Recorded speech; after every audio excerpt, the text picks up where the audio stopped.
Chers auditeurs de Radio Courtoisie, bonjour. Je suis très heureux de vous retrouver en direct pour ce nouveau libre journal de la Nouvelle Droite. Nous allons parler pendant presque 1h30 de Louis-Ferdinand Céline, tant l'actualité célinienne en cette année 2023 est extrêmement importante.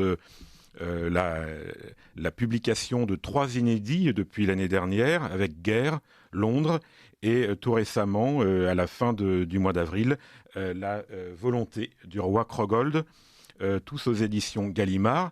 Nous avons l'honneur et le plaisir de recevoir aujourd'hui François Gibault. Bonjour monsieur. Oui, bonjour. Vous êtes avocat, vous êtes écrivain, vous êtes également l'exécuteur testamentaire de Céline. Non, pas du tout, jamais, puisque je n'ai pas connu Céline, il n'a pas pu me désigner comme exécuteur testamentaire. Mais j'ai fait fonction, si vous voulez. Vous avez fait fonction. Et vous êtes le biographe aussi de Céline. Votre biographie, d'ailleurs, la biographie de Céline, qui était la première biographie de référence de Céline, est rééditée aux éditions Bouquin. Et donc, on va parler avec vous, bien entendu, de cette actualité Céline. Également sur ce plateau, Yannick Gomez, oui. Pardon. Donc professeur de piano en conservatoire, et vous publiez dans les jours qui viennent, aux éditions de la Nouvelle Librairie, de Céline à Beethoven, d'un musicien à l'autre, et donc on parlera avec vous de musique du musicien Céline. Et puis, bien connu de nos services, ici au Libre Journal de la Nouvelle Droite, Aymeric Sian-Granger, le Célinien, j'allais dire de service, c'est pas très gentil, le Célinien de la revue Éléments, en tout cas, hein, et vous nous aviez d'ailleurs, Aymeric, permis l'an dernier de mieux faire connaissance avec François Gibault dans l'entretien que vous nous aviez accordé, Monsieur Gibault, dans un numéro d'Éléments de l'an passé. Donc, Aymeric, je rappelle, vous êtes directeur de la collection du côté de Céline aux éditions de la Nouvelle Librairie. Vous animez une page Facebook, Actualité célinienne. Oui. Et vous êtes encore président de quelque chose ou pas? Non, du tout. Non, vous êtes directeur, donc ça c'est déjà bien. C'est un honneur pour moi. C'est déjà bien. Alors, les écrits, les fameux manuscrits retrouvés après avoir été volés, semble-t-il. C'est-à-dire que Céline, en 1944, les a abandonnés dans son appartement. Il partit en Allemagne avec sa femme et son chat. Il ne pouvait pas tout emporter, hein. Il a pris toute une série de documents, mais il savait qu'il partait au Danemark, en réalité. Il fallait traverser l'Allemagne et il ne pouvait pas tout emporter. Donc, il a laissé dans son appartement un certain nombre de manuscrits, dont le manuscrit de mort à crédit, qui n'ont pas été retrouvés quand il est revenu. Et voilà. Alors, y a-t-il eu vol, recel, je ne sais pas, moi, mais en tout cas, ils ont disparu pendant 60 ans. Et on les a retrouvés il y a 2 ans. Il y a 2 ans. Est-ce que vous pouvez, on va essentiellement essayer de parler de Céline et de littérature, mais quand même pour nos auditeurs, en quelques mots, vous avez été acteur de cette... de la redécouverte et de la publication, du moins. Est-ce que oui, vous pouvez... Je suis acteur parce que je suis l'un des 2 héritiers de Madame Céline, oui. Qui est morte il y a 3 ans maintenant, un peu plus de 3 ans, et que j'ai connue en 62. Je l'ai rencontrée un peu fortuitement. Je suis allé dîner chez elle, et puis là, le contact s'est établi entre nous immédiatement. C'est une sorte de coup de foudre. Et nous avons été les meilleurs amis du monde jusqu'à la fin de sa vie. En 2018, c'est ça? Oui, elle est morte en... 2019. 2019. Oui, 2019. Est-ce que vous pouvez 107 ans. Nous dire un mot quand même pour nos auditeurs des conditions, vous aviez parlé l'année dernière dans notre revue Éléments, des conditions rocambolesques de cette redécouverte. Est-ce que vous pouvez nous dire un mot de la manière dont les choses se sont passées? Oui, c'est un jour, un de mes confrères me téléphone en me disant: j'ai un client qui a des manuscrits de Céline. il faut organiser un rendez-vous, il veut vous rencontrer ou te rencontrer. Et nous sommes deux héritiers de Madame Céline de Lucette, c'est-à-dire Véronique Chauvin, Robert Chauvin et moi, chacun à 50%. Donc un rendez-vous a été organisé autour duquel nous avons rencontré un monsieur qui s'appelle Thibaudat, ancien journaliste, qui nous a dit que on lui avait donné des manuscrits de Céline. Là, il n'a pas dit exactement de quoi il s'agissait. Avec interdiction, avec une condition formelle, d'abord ne pas dire qui les lui a donnés. Bon, déjà, première bizarrerie. Oui. Et deuxième bizarrerie, c'est de surtout ne pas les donner à Madame Céline de son vivant. Donc, ce monsieur savait que ces manuscrits appartenaient bien à Céline et donc à son unique héritière, Lucette des Touches. Voilà. Alors là, il n'y a pas eu d'accord. Madame Chauvin était un peu plus dure que moi. De toute façon, on s'est séparés en disant première chose à faire, envoyez-nous la liste des manuscrits que vous détenez, que nous avons reçus d'ailleurs par mail l'un et l'autre le soir même, sinon le lendemain matin. Et on a découvert à ce moment-là que c'est exactement la liste des manuscrits que Céline déclarait lui avoir été volés. Voilà.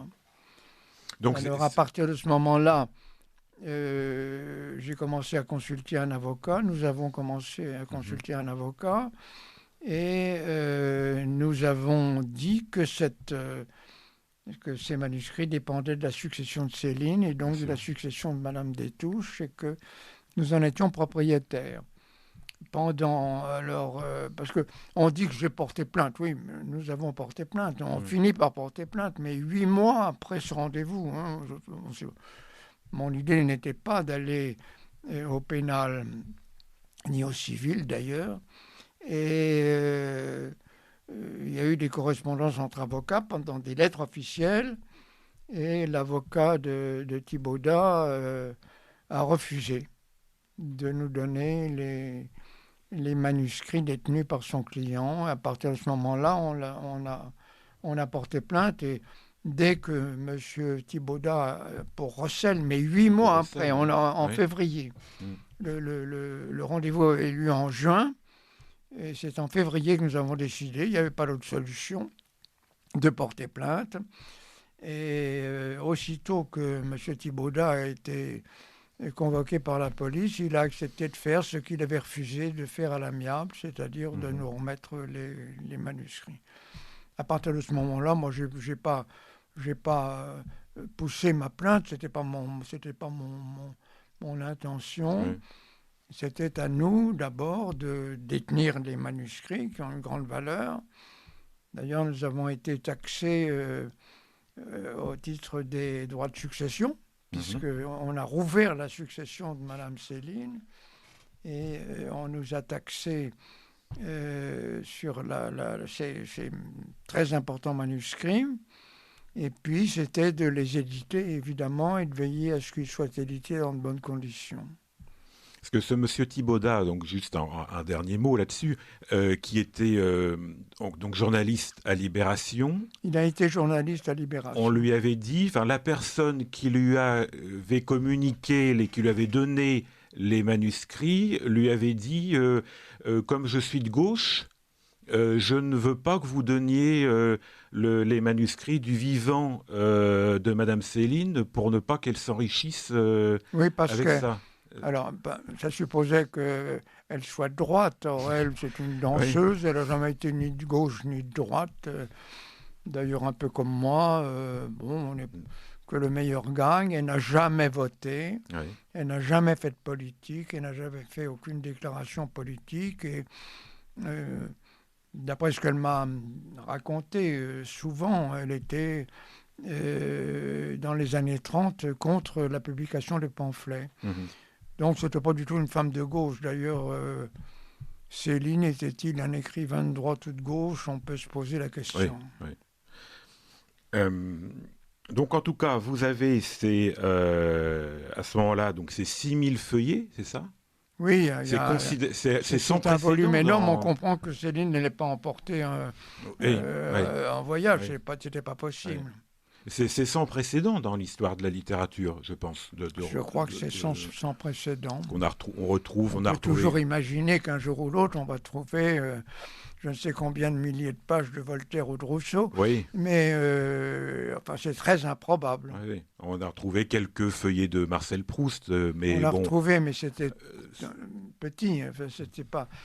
C'était pas des œuvres inédites de l'importance de guerre de Londres et du roi Krogold que nous publions actuellement. Et donc à ce moment-là, vous identifiez que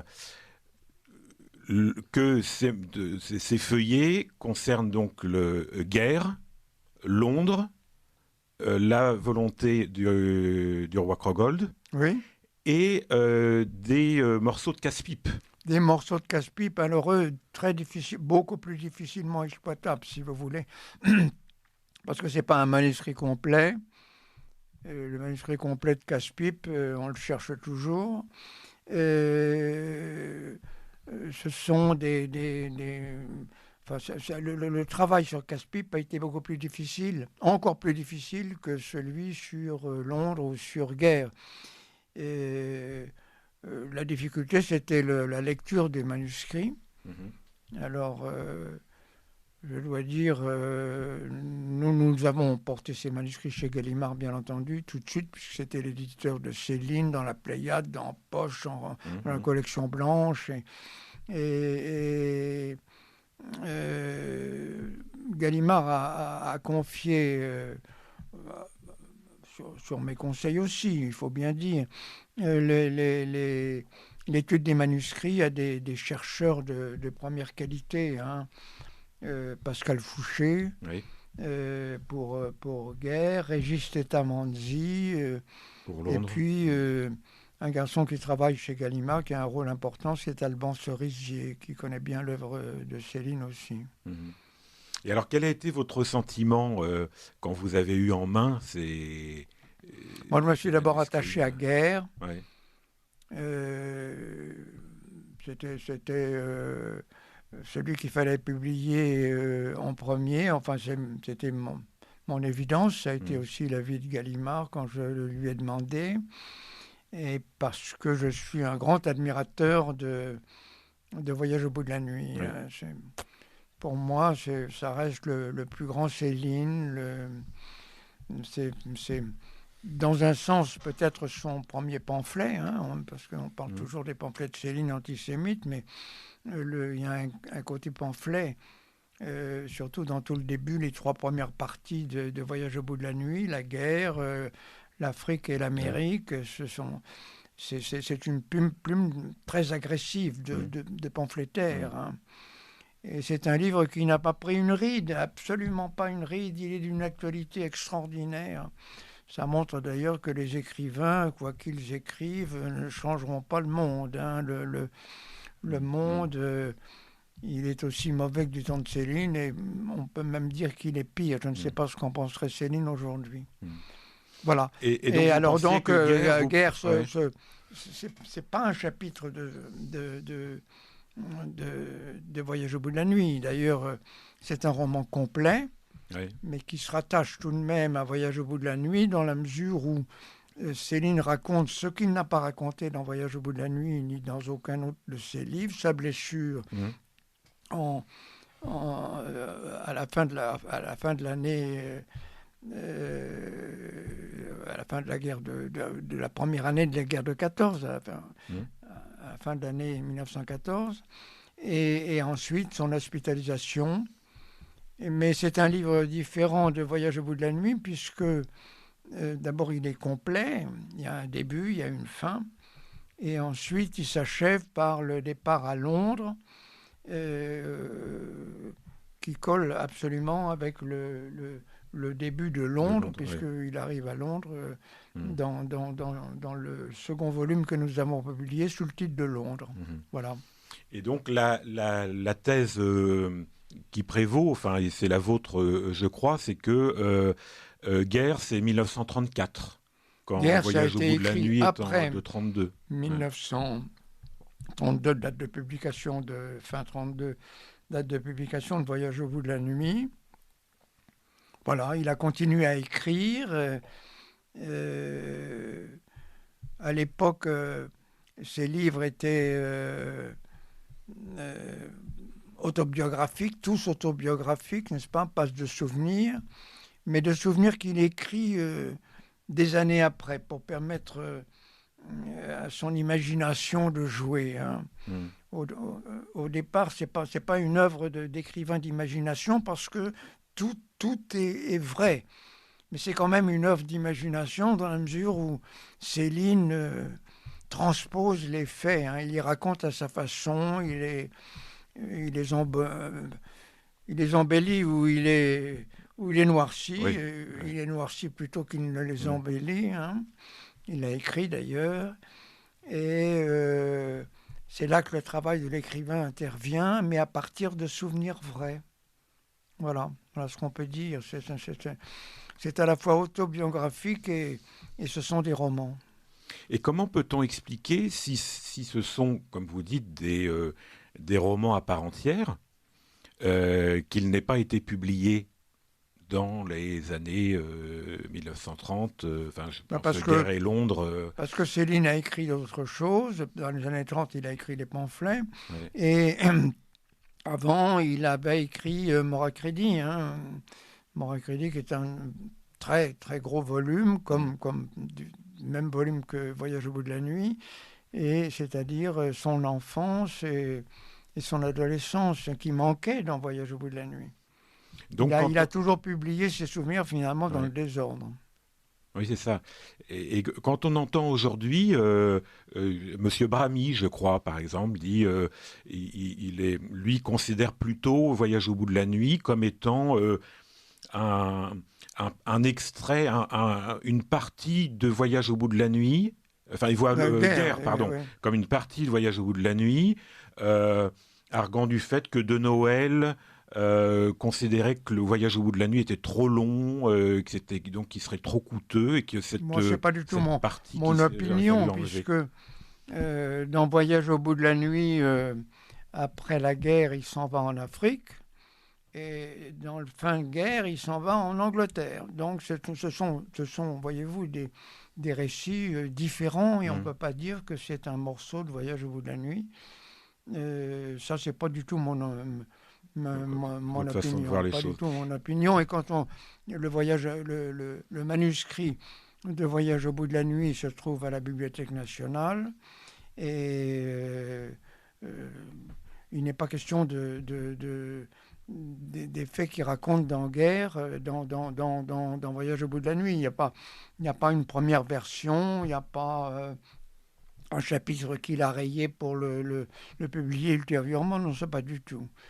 Ça, pour moi, c'est de la pure invention. On peut toujours inventer autour de l'œuvre de Céline. Les gens ne s'en privent pas. Émeric. Ça m'est égal, d'ailleurs, ça ne change rien à rien. Bien sûr. Émeric, c'est encore. François, peut-être que Guerre et Londres s'inscrivaient dans la trilogie que Céline voulait rédiger suite à... Pardon ? Je dis peut-être que Guerre et Londres s'intégraient dans la trilogie que Céline voulait rédiger après Mort à crédit, Guerre et Londres. Donc oui, peut-être qu'il écrivait 3 manuscrits en même temps. C'est possible, en tout cas.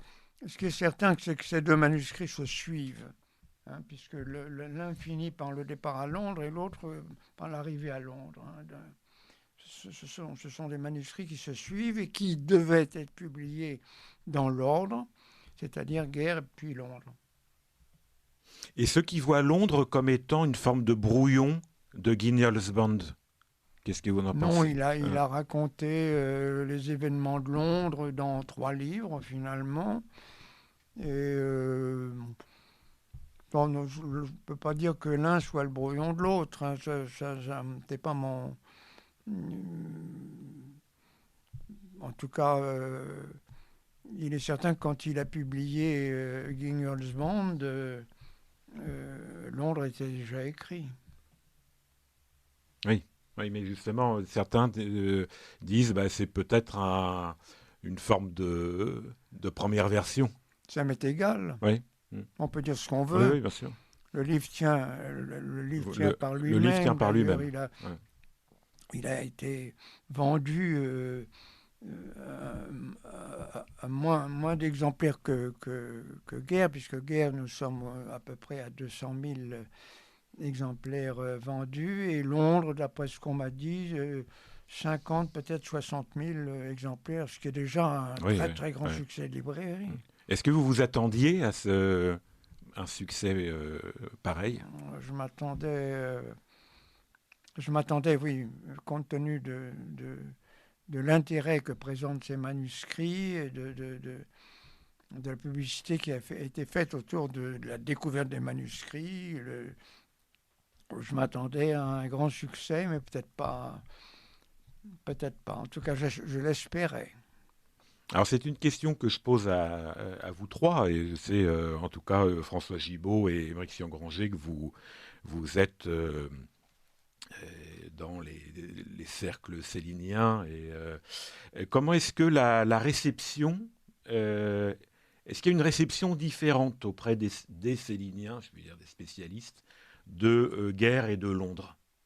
Est-ce qu'il y a, alors, certains disent Guerre c'est complètement Céline, c'est vraiment le voyage, on a l'impression d'être dans le voyage, Londres un peu Céline un peu différent. Comment est-ce que c'est...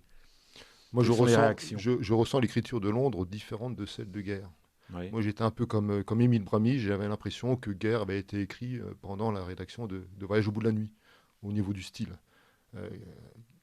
Londres, c'est différent. Je retrouve plus le Céline de Moracredi dans Londres que dans Guerre. Donc un style déjà beaucoup plus avancé. Le style célinien avancé de Moracredi. Voyage au bout de la nuit et Guerre, ce sont les deux ouvrages les moins céliniens d'un point de vue stylistique, à mon sens. Je suis comme François, moi, mon livre de prédilection, c'est Voyage au bout de la nuit. Il y a déjà tout Céline dedans, tous les tropismes céliniens ils sont présents, mais d'un point de vue stylistique, c'est le moins célinien. Et j'ai l'impression que Guerre s'y rattache. C'est aussi pour ça, à mon sens, qu'il a rencontré autant de succès. Beaucoup plus de succès que Londres. C'est-à-dire qu'il est plus universel et qu'il est plus facilement lisible, si j'ose dire, que Londres. Londres qui se rapproche davantage des romans qui ont suivi. De Guignol's Band. De Guignol's Band, exactement. Ouais. Après, c'est une impression. Yannick Gomez ? Oui, on pourrait aussi rajouter, par rapport à Londres, que c'est une sorte de jonction entre Guerre qui est dans la même esthétique, on va dire, le même style que Voyage, mais avec Londres, le format étant plus grand, il a plus d'opportunités d'expérimenter au niveau stylistique, parce que Londres, c'est 500 pages, alors que Guerre, c'est 200 pages, donc c'est pas le même format, et puis peut-être qu'effectivement, ça fait la jonction avec ce qui viendra par la suite, c'est-à-dire si on est en 34, et que Moracredi est sorti en 36, on voit comme ça une évolution dans le style, qui a beaucoup plus permis effectivement, comme le dit Émeric, Londres que Guerre, qui est plus ramassé dans sa forme. Il est évident que Londres a été écrit quelques années après Guerre. Le roman se suit parce que c'est la suite de la même histoire, mais ils ont été écrits avec plusieurs années, pas mal d'années de différence, à mon avis. On peut difficilement imaginer Céline en train d'écrire Moracredi, Guerre, Londres en même temps, en plus de ses activités médicales, en plus de... Voilà, ça me paraît difficilement faisable. Oui, voilà ce qu'on peut dire. Ce qui, en tout cas, moi, m'a marqué dans la lecture de Guerre, c'est la confirmation de la Première Guerre mondiale, de sa blessure, ce qu'on appellerait peut-être aujourd'hui l'obusite, le stress post-traumatique d'après sa blessure. Donc de cette confirmation que c'est le moment de bascule, le moment où la civilisation, finalement, et la civilisation européenne se meurt, et que du coup, on le voit aussi quand il parle de ses parents. Il y a le fameux dîner là, avec ses parents. On cherche à lui remonter le moral et il envoie valdinguer tout ça finalement. Je ne sais pas ce que vous en pensez. C'est peut-être ce qui nous manquait, en tout cas, ou ce qui nous confirme dans le fait que la vie de Céline, la pensée de Céline sur la vie, il y a aussi des pages étonnantes sur la vie. Je lui crache à la gueule. Enfin, j'ai noté cet extrait, j'essaierai de le retrouver. Sa vie bascule avec l'horreur des tranchées, comme beaucoup bien sûr, d'Européens à ce moment-là, mais on sent que toute sa vie est la suite de cet événement, Monsieur Gomez. Oui, la guerre de 14, si ce n'était pas déjà acté à la lecture du Voyage, oui. On a une confirmation avec Guerre que là vraiment le traumatisme est acquis, il en a fait son œuvre et il l'accouche pendant toutes ces pages. Mais on sent bien aussi que ça sert que ce traumatisme est personnel pour lui, mais il est aussi générationnel. Oui, c'est-à-dire qu'il y avait la France d'avant 14 et celle d'après. Il l'a répété à plusieurs reprises, même dans la correspondance ou dans les interviews. Donc là, c'est vraiment confirmé. Et c'est vraiment le chaînon manquant qu'on n'avait pas à la lecture de Voyage. Il nous manquait cette description de la blessure et du traumatisme. Oui.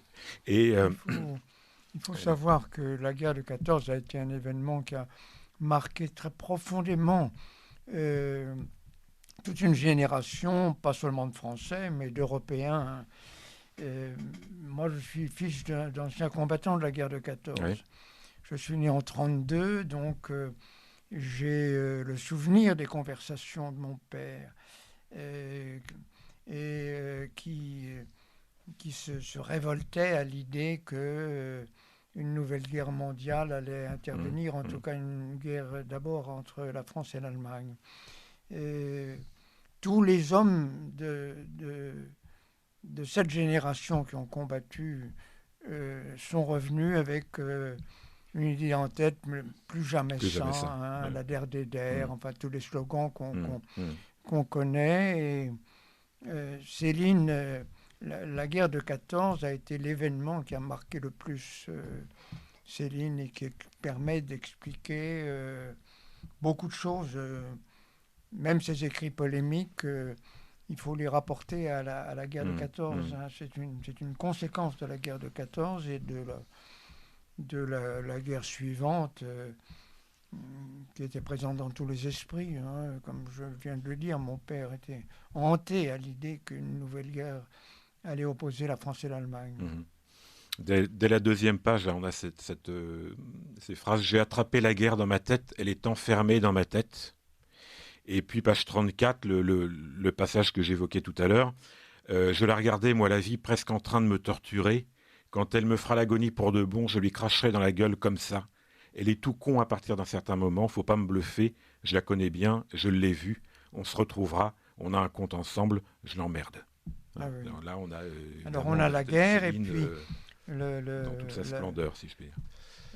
L'approche parente de la guerre, c'est la mort. Hein. Oui. Ce sont les deux thèmes principaux de l'œuvre de Céline, la guerre et la mort qu'il a connue pendant la Première Guerre mondiale, pendant la Seconde Guerre mondiale aussi, mais qu'il a connue, je le rappelle, encore et même surtout comme médecin. Hein. Oui. La fonction sociale du médecin, c'est d'éviter ou de retarder la mort, c'est de lutter contre la mort. Et Céline, toute sa vie, a lutté contre la mort. Vous êtes bien sur Radio Courtoisie, le libre journal de la Nouvelle Droite. Nous évoquons les trésors retrouvés de Céline avec François Gibault, Yannick Gomez et Émeric Siangranger. Autre thème également de guerre, lié peut-être aussi à la mort, c'est le sexe. Oui, alors vous avez dans Guerre deux parties finalement.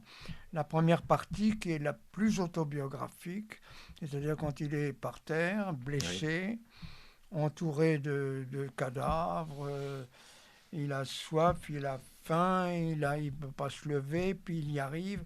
Ça, à mon avis, c'est très très peu romancé. Puis la seconde partie, il est recueilli par un citoyen britannique qui le conduit dans une infirmerie qui est placée juste derrière le front. Et là, évidemment, il se passe un certain nombre de choses qui sont probablement plus romancées que la première partie du livre. Hein. C'est-à-dire des scènes de sexe entre une infirmière particulièrement et des blessés. Elle est amoureuse de lui, on ne sait pas dans quelles conditions. Voilà, bon. En tout cas, cette partie-ci est, par certains côtés, plus célinienne. Hein. On voit que l'imagination joue sur cette seconde partie plus que sur la première.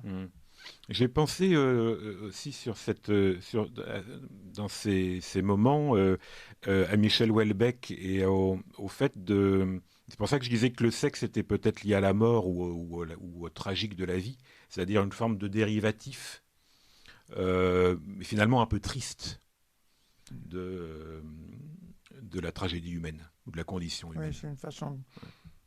Le sexe, c'est d'abord un besoin naturel, mais c'est aussi peut-être une façon de se venger contre les malheurs de la vie. Oui. Alors, donc guerre, Londres et le petit dernier, si je puis dire, donc qui est paru et qui a été publié le 27 avril, là, il y a quelques jours, La volonté du roi Krogold. Alors là, on change complètement d'univers.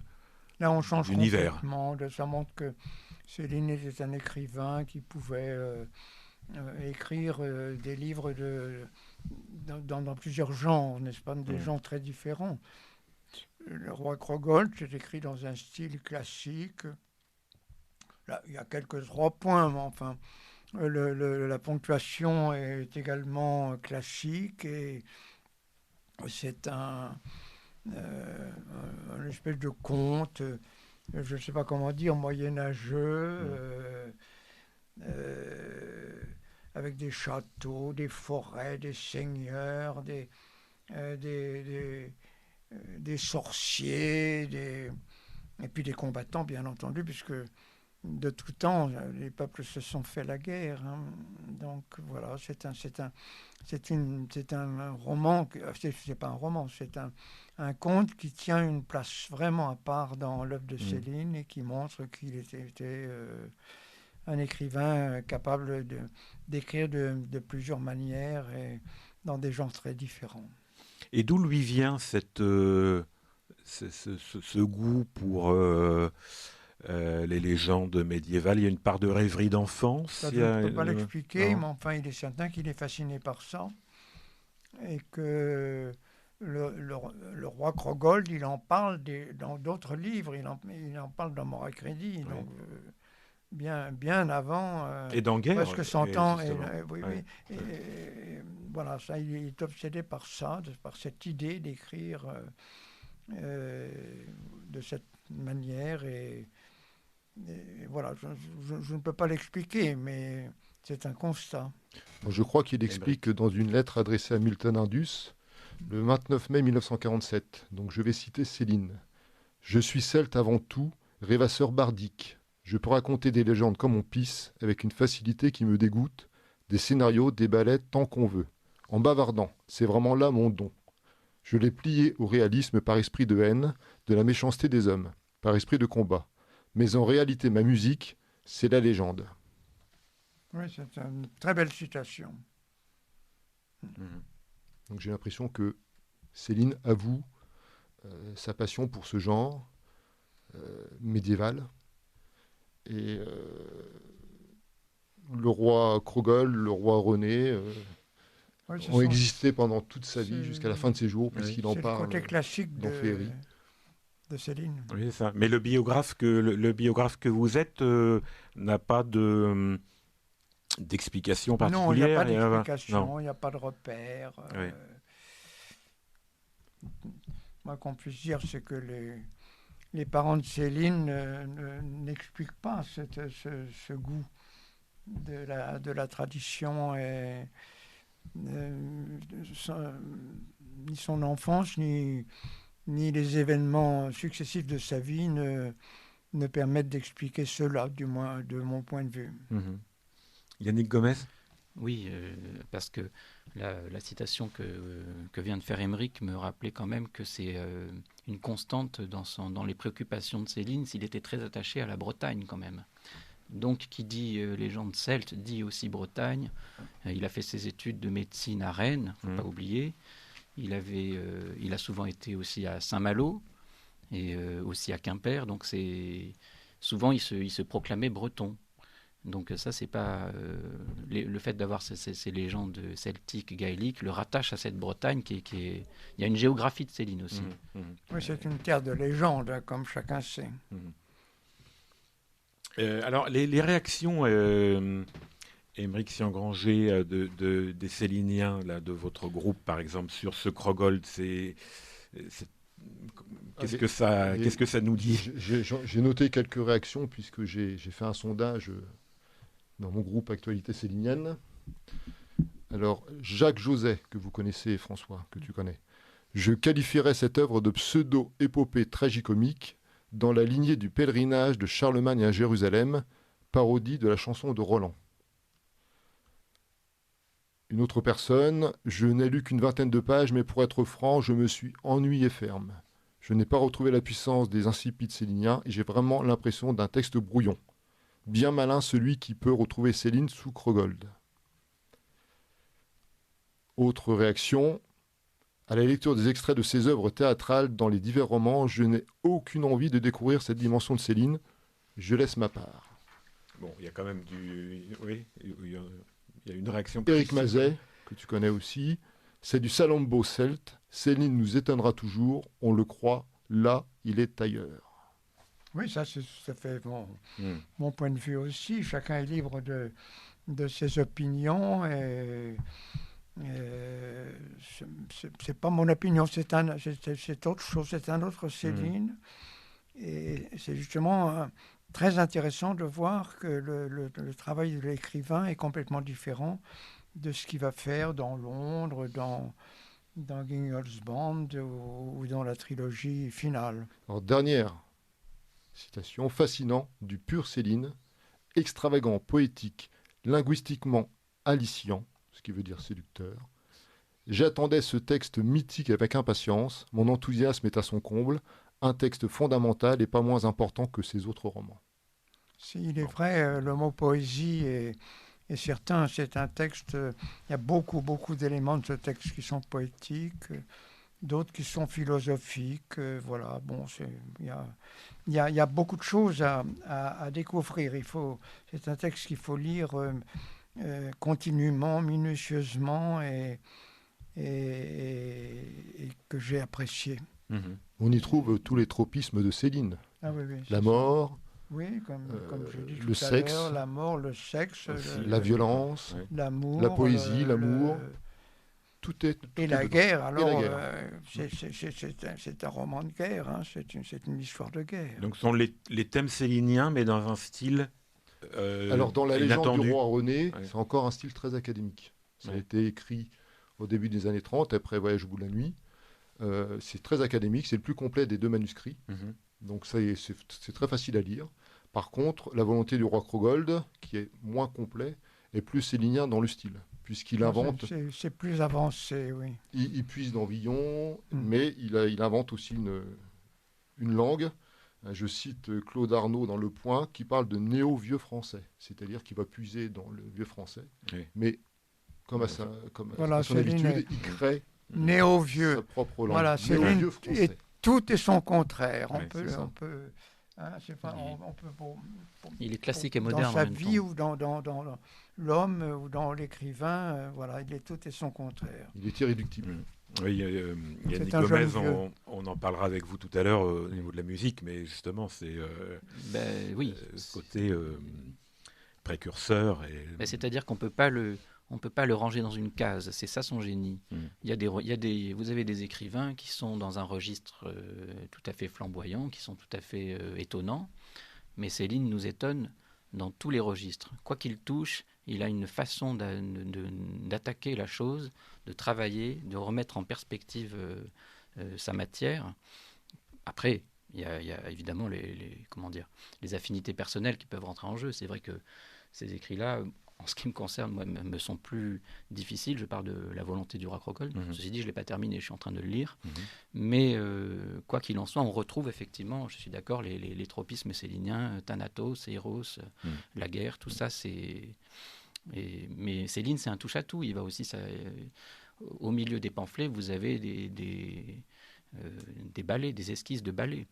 Donc il s'est essayé à plein de choses. Et avant Voyage, il y a eu des essais de théâtre, de pièces de théâtre, l'Église, Progrès.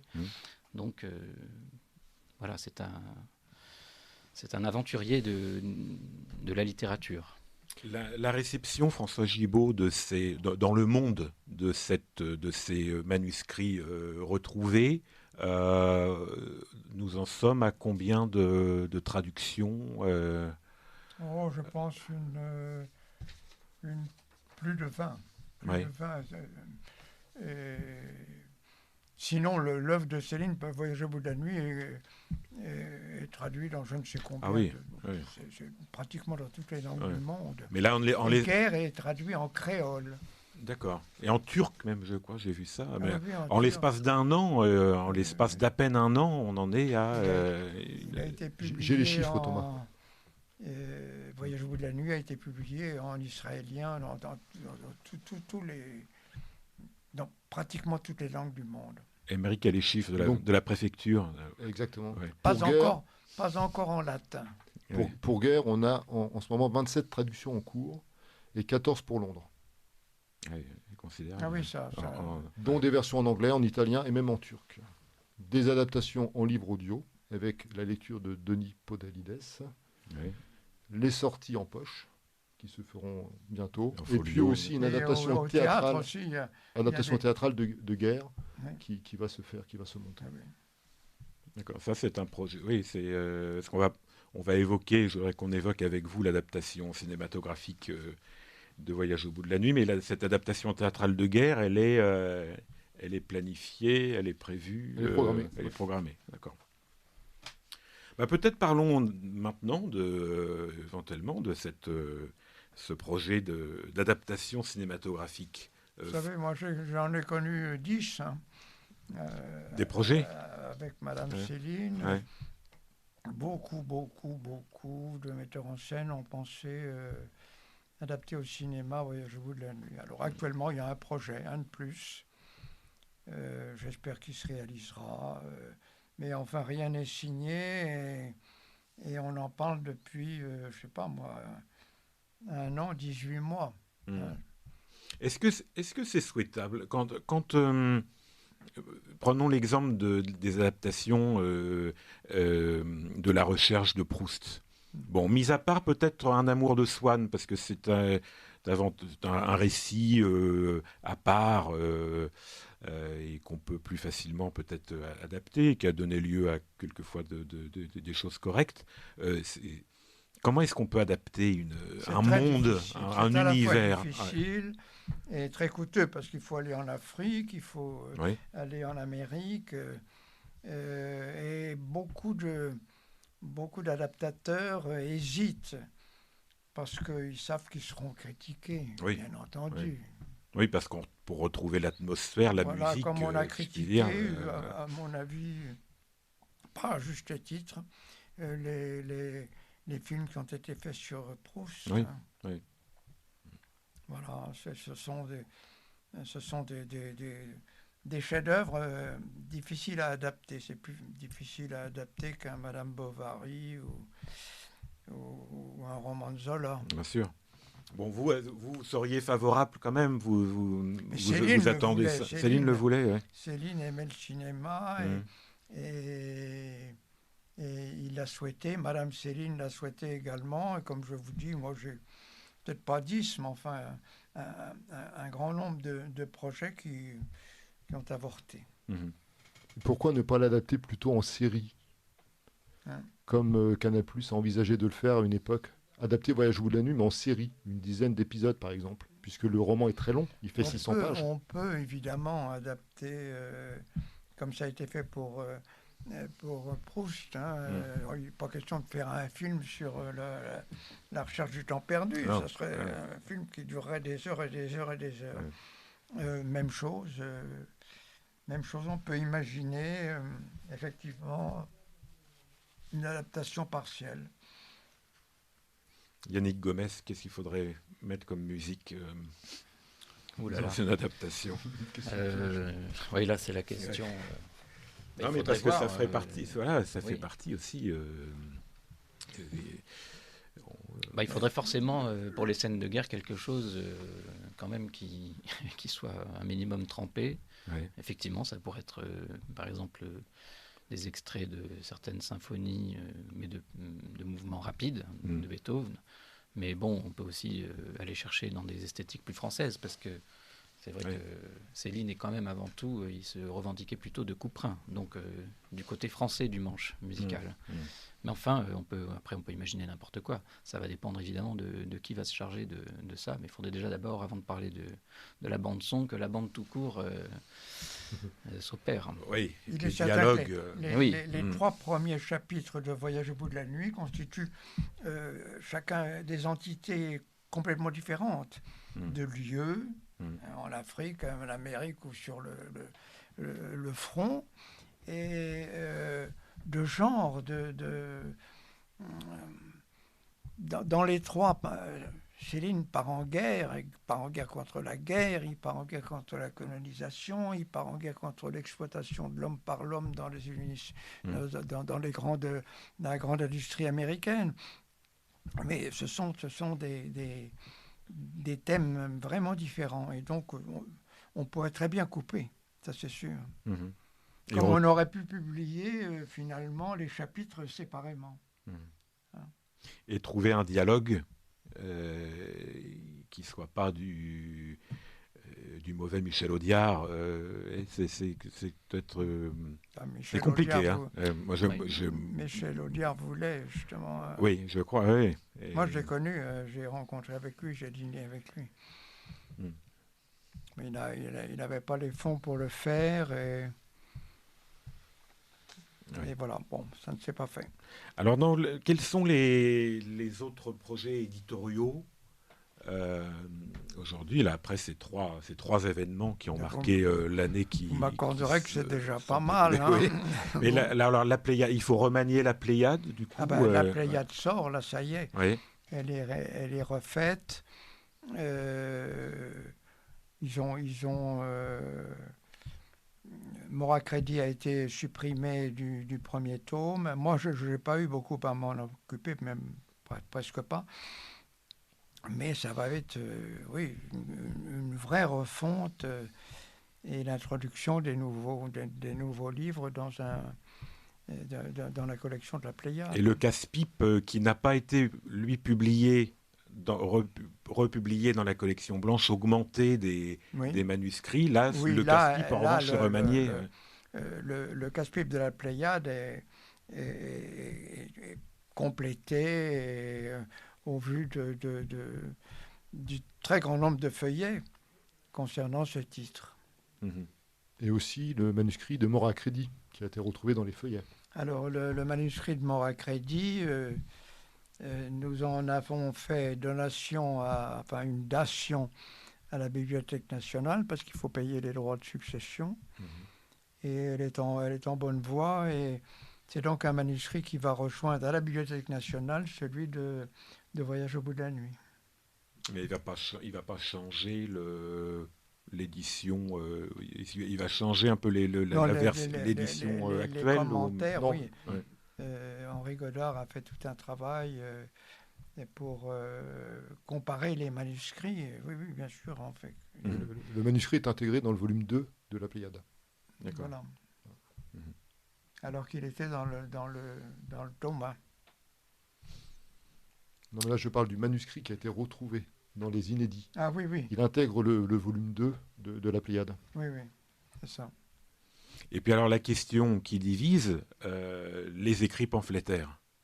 Alors, vous nous avez dit l'année dernière, dans l'entretien que vous aviez accordé à Éléments, que vous avez changé de position là-dessus. Oui, bien entendu. Pendant des années, pendant 50 ans, j'ai été opposé à la toute nouvelle publication. D'abord parce que l'antisémitisme n'est pas dans ma culture. Mes parents ont été horrifiés. Enfin, moi, j'ai des souvenirs d'enfant. Hein. J'ai le souvenir de la rafle du Veldiv. J'ai le souvenir de l'arrestation d'un associé de mon père, M. May, qui avait 70 ans, qui a été déporté, qui n'est pas revenu. Tout ça était très, très présent dans ma mémoire d'enfant. Et j'étais donc contre... Je savais qu'il y a un antisémitisme dormant, très important d'ailleurs, en France. Et je pensais que c'était de la provocation de republier ces pamphlets qui doivent être resitués dans leur temps. Hein. Si on ne connaît pas l'histoire des années 30, on ne comprend pas les pamphlets, on les comprend encore moins si je peux m'exprimer ainsi. Mais les conditions ont changé. D'abord, on les a publiés, d'abord on les trouve sur Internet, paraît-il. Ensuite, on les a publiés au Canada, où les droits sont de 50 ans et pas de 70 ans. Oui. C'est Régis Tetamanzi qui a fait le commentaire, est fort bien fait. Et il n'y a pas eu de difficulté, il n'y a pas eu de procès. On les trouve donc au Canada sans difficulté. On a publié ensuite Rebattet dans la collection bouquins. Et Rebattet, c'est postérieur, alors que vraiment on savait le sort qui était réservé aux Juifs par les Allemands. Et c'est beaucoup plus violent, c'est très, très, très violent contre les Juifs. Ça a été publié dans la collection bouquins, il n'y a pas eu de... personne... j'ai même pas vu dans la presse des commentateurs criant au scandale quand on l'a republié. Et puis alors, dernier élément qui est peut-être le plus important, c'est que dans 10 ans, dans 9 ans, l'œuvre de Céline tout entière, y compris les pamphlets donc, sera dans le domaine public. Donc n'importe quel éditeur pourra publier les pamphlets, non seulement sans droit, mais sans commentaire, et voilà. Alors que c'est la raison pour laquelle je suis pour une édition scientifique avec un appareil critique très abondant, avec des historiens qui vont travailler pour expliquer le comment et le pourquoi de ces pamphlets. Et quelle est la position d'Antoine Gallimard aujourd'hui La position d'Antoine Gallimard, vous savez qu'il n'a pas renoncé. Il a dit qu'il différait la publication. Nous en parlons. Je pense qu'on va associer un certain nombre de personnalités à la publication de ces pamphlets. C'est pas simple, hein. C'est même très compliqué. Émeric Fiangranger, Yannick Gomez, sur ce... L'appareil critique des écrits polémiques publiés au Canada fait déjà 300 pages. Est-ce que vous pensez qu'il sera encore plus important pour l'édition française ? Pas forcément. Il y a beaucoup de choses de l'édition canadienne vont être reprises dans l'édition française, ça va de soi. Mais si vous ne connaissez pas l'histoire des années 30 en Europe, vous ne pouvez pas expliquer la publication des pamphlets par Céline. Yannick Gomez sur ce... Oui, c'est fondamental effectivement pour une lecture optimale de contextualiser les pamphlets. Ça paraît évident, non seulement sur le plan historique, mais sur le plan aussi de la biographie de Céline à proprement parler. On parlait de la guerre, celle de 14, je veux dire. Juste avant, on ne peut pas expliquer une telle rage si on ne comprend pas que c'est une réponse à cette guerre. Voilà. Mais c'est insuffisant. Il faut vraiment contextualiser de manière large et précise, mais c'est ce qui est effectivement donné dans l'édition canadienne. Donc, à mon avis, un appareil critique très pointu s'inspirera de beaucoup cette édition-là. Émeric ? Moi, je suis d'accord avec Yannick. Moi, je trouve que l'édition critique de Teta Manzi est parfaite. Et c'est d'ailleurs celle qui avait été choisie pour éditer les pamphlets il y a quelques années. Elle est parfaite, elle est très documentée. Puis Régis Teta Manzi, c'est le spécialiste des écrits pamphlétaires de Céline. Donc, il faut savoir que les pamphlets de Céline ont des titres absolument catastrophiques. Bagatelle pour un massacre, les gens disent bagatelle donc pour le massacre des Juifs. Et l'école des cadavres, les cadavres des Juifs, évidemment, c'est pas ça du tout. C'est pour lutter contre la guerre. D'ailleurs, dans Bagatelle pour un massacre, le premier des pamphlets, il y avait une bande, comme sur beaucoup de livres, et c'était pour bien rire dans les tranchées. C'était contre la guerre. Et les Baudras, c'est le troisième. Le Baudras, c'est le troisième. Alors là, il est moins antisémite. Il est contre tout. D'abord parce que même le pape est juif. Et puis, il est contre les francs-maçons, il est contre les militaires qui ont perdu la guerre, il est contre les politiques qui l'ont laissé faire, etc. Ça explose vraiment dans tous les sens. Mais il est pour les 35 heures. Pardon ? Mais il est pour les 35 heures. Oui, bien sûr. Ah oui, alors là, un précurseur aussi. C'est un précurseur même sur le plan politique. Et chers auditeurs de Radio Courtoisie, nous nous retrouvons dans un instant pour la deuxième partie de ce libre journal de la Nouvelle Droite consacré à Céline. Deuxième partie du libre journal de la Nouvelle Droite consacré à Céline, et nous allons parler dans un instant avec Yannick Gomez, professeur de piano, de son ouvrage D'un musicien l'autre, de Céline à Beethoven, à paraître dans les prochains jours aux éditions de la Nouvelle Librairie. Émeric Siangranger, vous aviez une dernière question à poser à François Gibault concernant les suites de cette redécouverte. Oui, on le sait, avec Céline, rien n'est jamais simple. Nous avons appris récemment que 7 descendants de Céline assignaient Gallimard et les ayants droit en justice, puisqu'ils dénoncent l'exploitation du trésor littéraire retrouvé en 2021 et revendiquent le droit de divulgation et l'exercice d'un droit moral. Qu'est-ce que tu peux nous dire là-dessus, François ? Oui, c'est exact. On nous annonce un procès qui n'est pas commencé, d'ailleurs. J'espère qu'ils vont renoncer. C'est quand même un peu extravagant parce que jamais aucun descendant de Céline, à commencer par sa fille, n'a revendiqué. Et ceci pendant 60 ans. Il est mort il y a 60 ans. Donc pendant 60 ans, on a laissé faire Madame Céline, qui a publié des inédits, notamment Rigaudon, et des correspondances, qui a toujours exercé seul le droit moral. Alors qu'on vienne aujourd'hui le revendiquer, alors que je ne suis pas sûr qu'ils aient lu Céline, je ne suis pas sûr qu'ils l'admirent, je ne suis pas sûr qu'ils veulent le défendre comme ils le méritent. Et en tout cas, leur mère a renoncé à la succession sans dire qu'elle renonçait expressément au droit moral. Et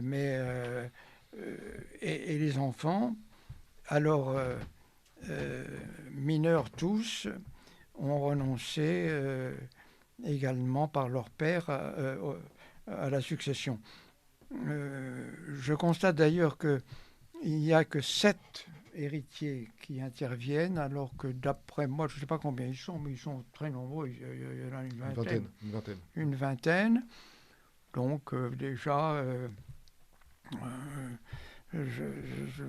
et par ailleurs, quand les inédits ont été découverts, nous avons tout de suite annoncé, Gallimard aussi, Dieu sait qu'on en a parlé, qu'on allait les publier. Ils ne se sont pas opposés, ils ne se sont pas manifestés à ce moment-là. Alors voilà, je suis... bon, c'est un événement célinien, comme disait Émeric. C'est un événement On verra, mais enfin, je suis très serein. Je ne les vois pas gagnant le procès qu'une fois encore, ils n'ont pas encore engagé. À suivre. Alors, François Gibault, vous restez avec nous, bien sûr, hein, on va évoquer maintenant le Céline musicien, donc avec Yannick Gomez. Vous publiez 2 Céline à Beethoven, avec une préface je signale, de Michael Donnelly, oui, prononce à l'anglaise, je pense, oui. qui est lui-même auteur d'un Céline musicien, qui date d'il y a quelques années. Oui, il y a 23 ans, il a publié ça en 2000. Alors, donc, vous êtes professeur de piano et vous êtes célinien. Donc, comment vous est venue cette idée d'écrire sur Céline et Beethoven, et pourquoi précisément Beethoven? Alors, il faut être tout à fait honnête. Comme beaucoup de céliniens, je pense que ça n'aura échappé ni à vous, ni à Monsieur Gibault, ni à Émeric, que chaque célinien a une tendance à ramener Céline à sa chapelle. Alors en ce qui me concerne, j'ai fait la même chose, simplement je ne pouvais pas me dire que ça pourrait suffire, donc il a fallu que je trouve des arguments au fur et à mesure des lectures, et puis les rapprochements se sont faits au fur et à mesure. La chose à noter la plus importante pour moi, c'était qu'il y avait dans l'œuvre de Céline quelque chose de tout à fait inouï, de tout à fait nouveau, une façon de faire irruption dans la littérature comme ça s'était quand même jamais produit avant.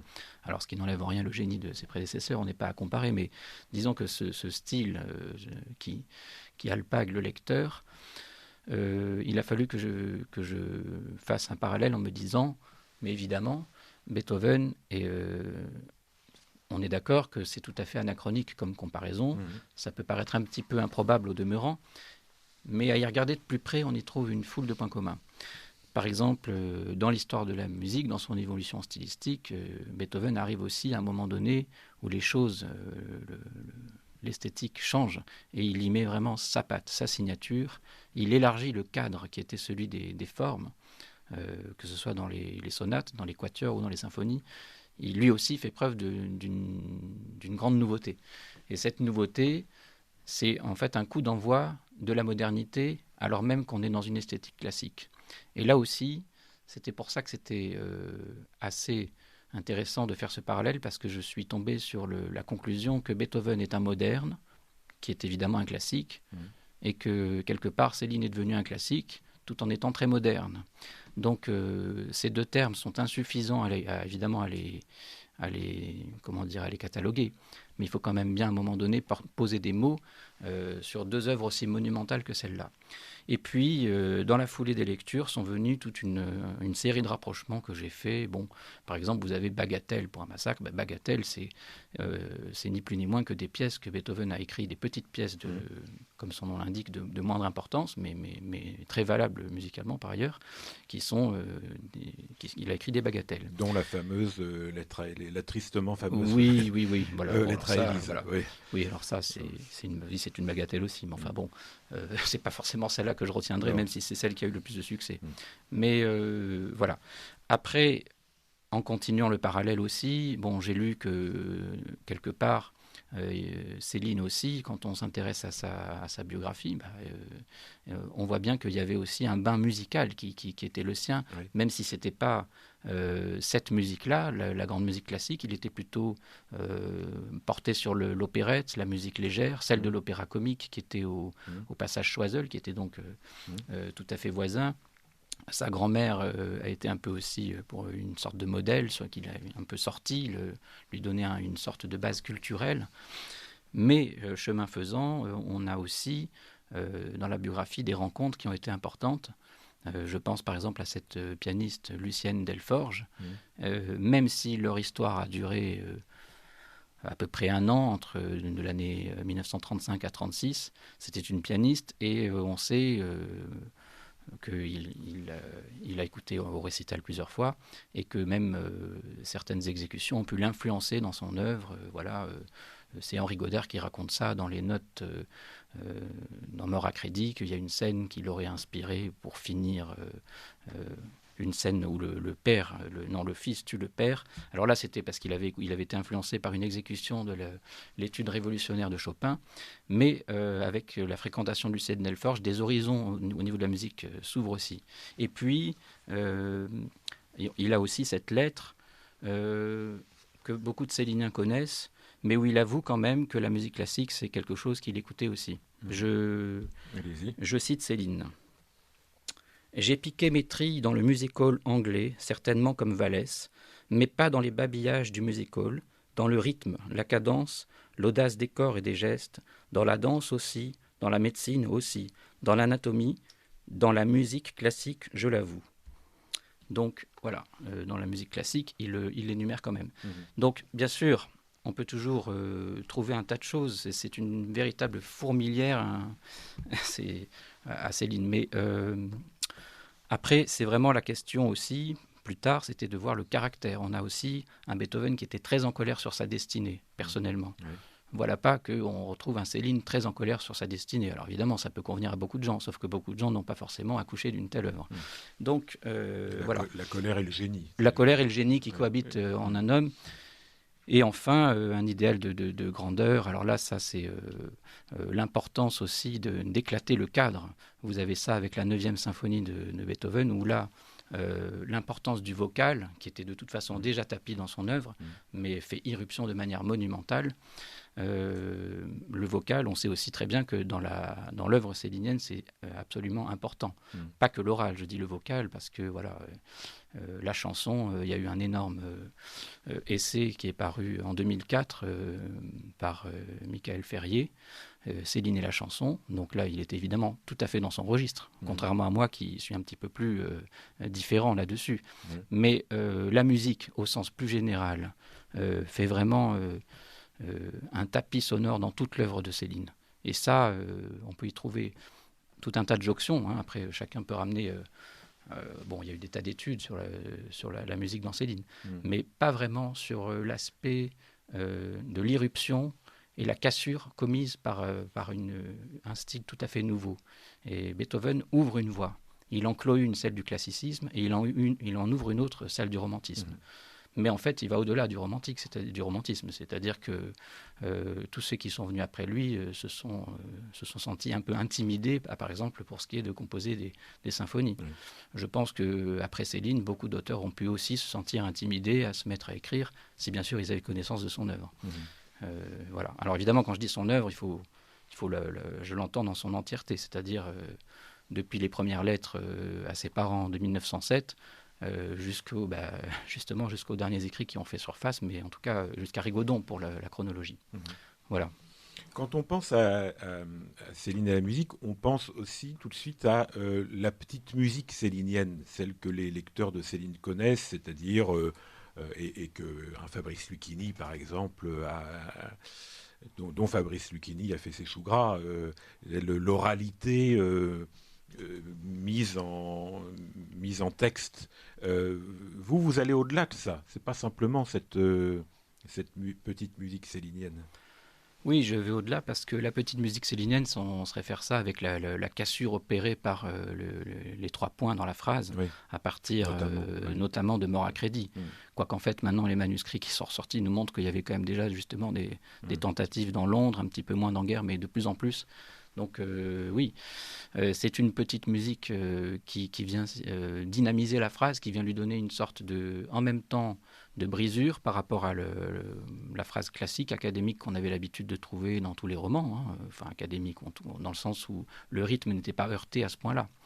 Et donc là aussi, j'ai pu faire une jonction, un parallèle avec Beethoven, parce que lui aussi a une propension par rapport à ses prédécesseurs à faire des sortes de cassures, à avoir des thèmes très rythmés, très heurtés.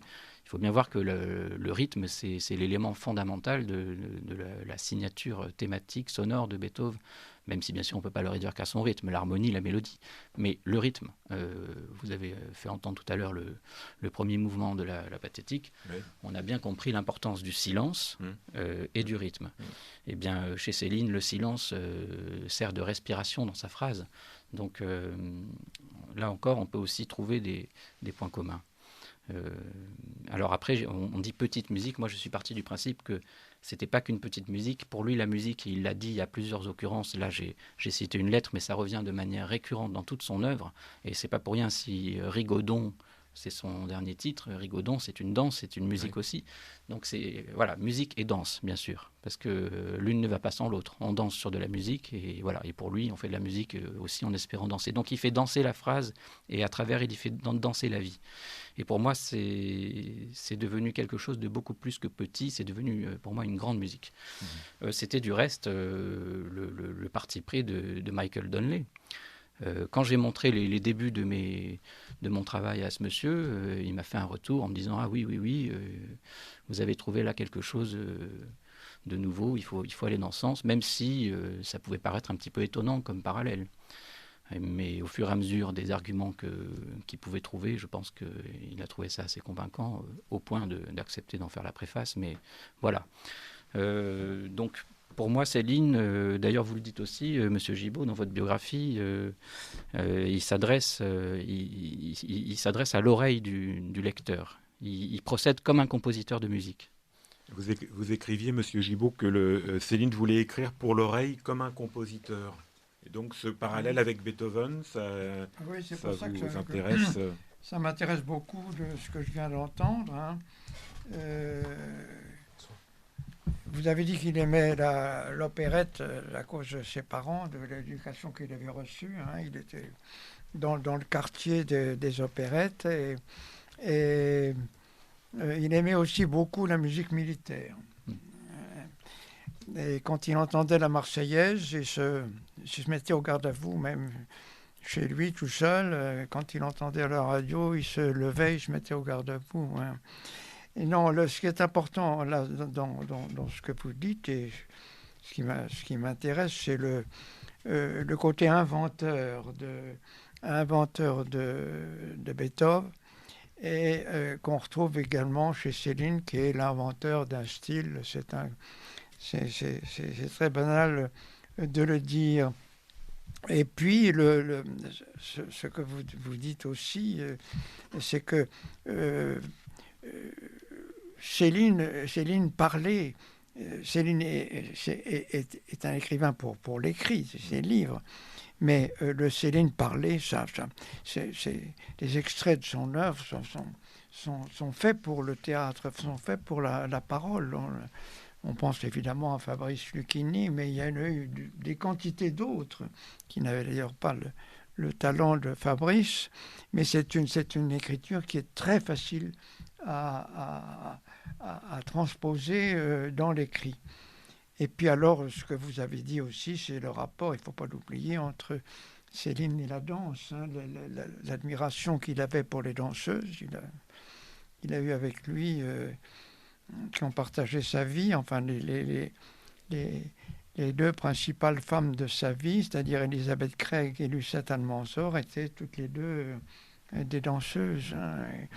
Et avec Jeanne Paul me l'a raconté plusieurs fois. Un des grands plaisirs de Céline, c'était d'aller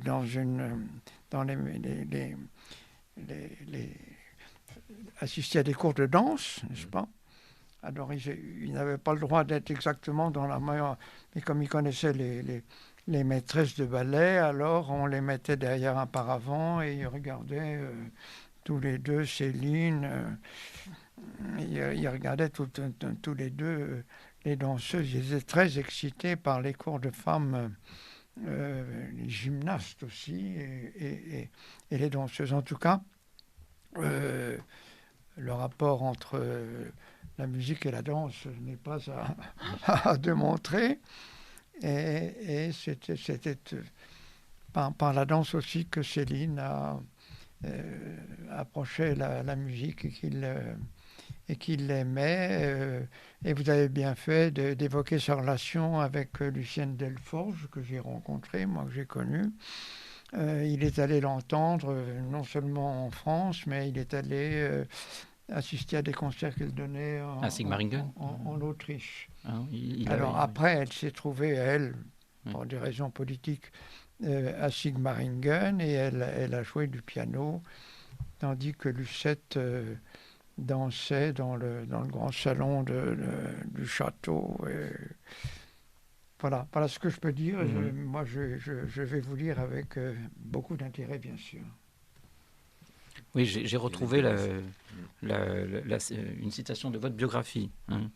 Céline voulait écrire pour l'oreille comme un compositeur de musique. Voilà, donc c'est vous qui le dites.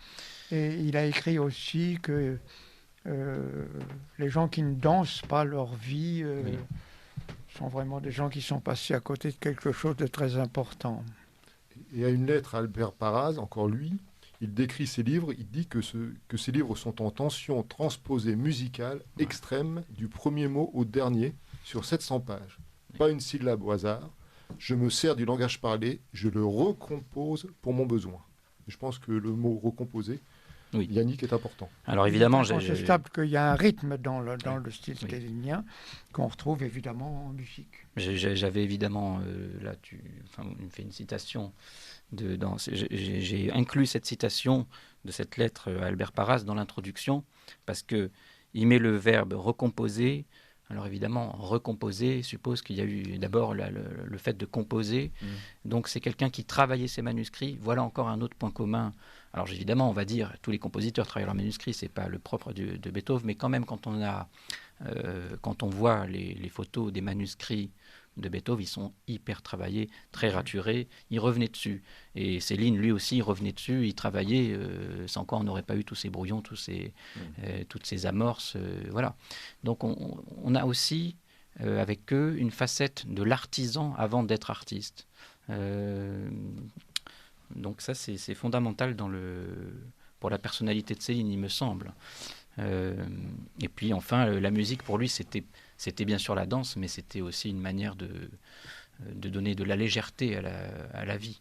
La danse, c'est la légèreté du corps en mouvement, et la musique, c'était la légèreté de l'âme, c'est-à-dire pouvoir s'échapper. C'est pas pour rien quand même si même dans son horrible pamphlet « Bagatelle pour un massacre », il écrit « Musique, édifice du rêve ».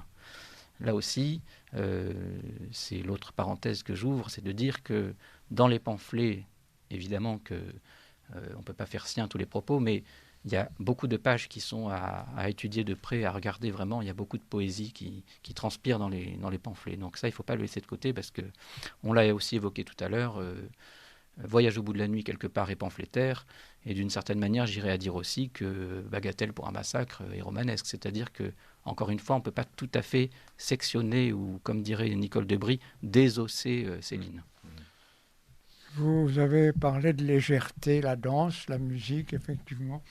Le mot légèreté s'applique à ces deux arts, mais parmi les dernières déclarations de Céline à la presse, on lui a demandé ce qu'il pensait des Français. Ils ont dit « ils sont lourds ».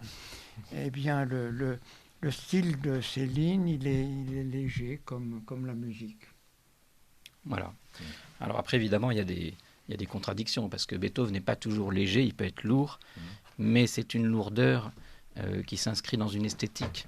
C'est pas, et puis il peut aussi être populaire. On sait qu'il a composé tout un tas d'œuvres un peu secondaires qui sont moins données au concert, mais tout un tas d'opus, d'œuvres plus mineures qui sont basées sur des thèmes populaires de diverses nationalités. Vous avez des thèmes populaires gallois, anglais, français. Donc, je pense aussi dans les symphonies, la 8e avec le thème du...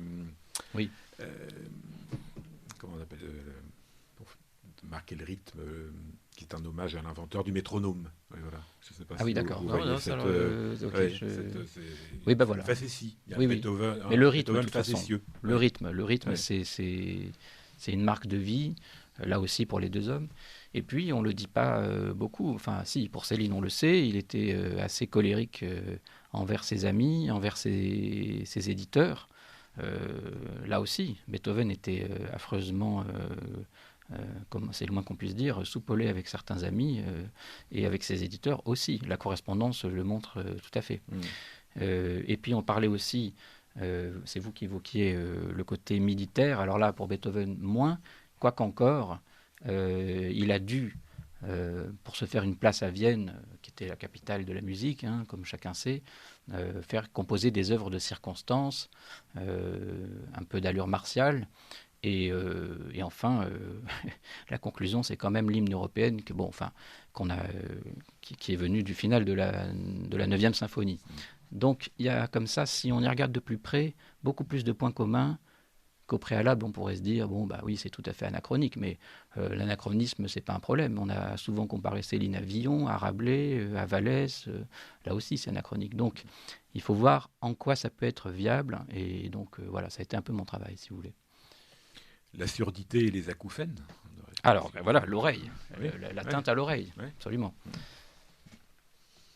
Aymeric, je m'étonnais que ces portraits croisés entre Céline et les musiciens n'aient pas été réalisés jusqu'à présent, ce qui fait l'originalité de l'ouvrage de Yannick. Et c'est pour ça que lorsqu'il m'en a parlé la première fois, j'ai tout de suite été séduit par cette touche inédite. Et puis sa légitimité, puisque c'est un professeur de piano. Il sait de quoi il parle, si j'ose dire. Voilà. Donc, publié dans la collection du côté de Céline, courant mai. Voilà, pour nos éditeurs qui souhaiteraient compléter leur collection. Quelques jours de patience. Voilà, c'est le 6e ouvrage à être publié dans cette collection. Collection créée en 2020. Voilà. Et une soirée de lancement le 3 juin à la Nouvelle Librairie. De 18h à 20h. De la rue de Médicis, de 18h à 20h. Tout à fait. Merci beaucoup, messieurs. Donc, les manuscrits retrouvés de Louis-Ferdinand Céline, donc je rappelle, Guerre, Londres, La volonté du roi Krogold, aux éditions Gallimard, la réédition François Gibault de votre biographie de Céline aux éditions Bouquin, et puis de Céline à Beethoven aux éditions de la Nouvelle Librairie à paraître. Merci beaucoup François Gibault, c'était vraiment un honneur de vous avoir aujourd'hui. C'est moi qui vous remercie de m'avoir invité. Yannick Gomez, merci beaucoup. Merci à vous, merci beaucoup. Aymeric, à bientôt pour un prochain du côté de Céline dans ce libre journal de la Nouvelle Droite.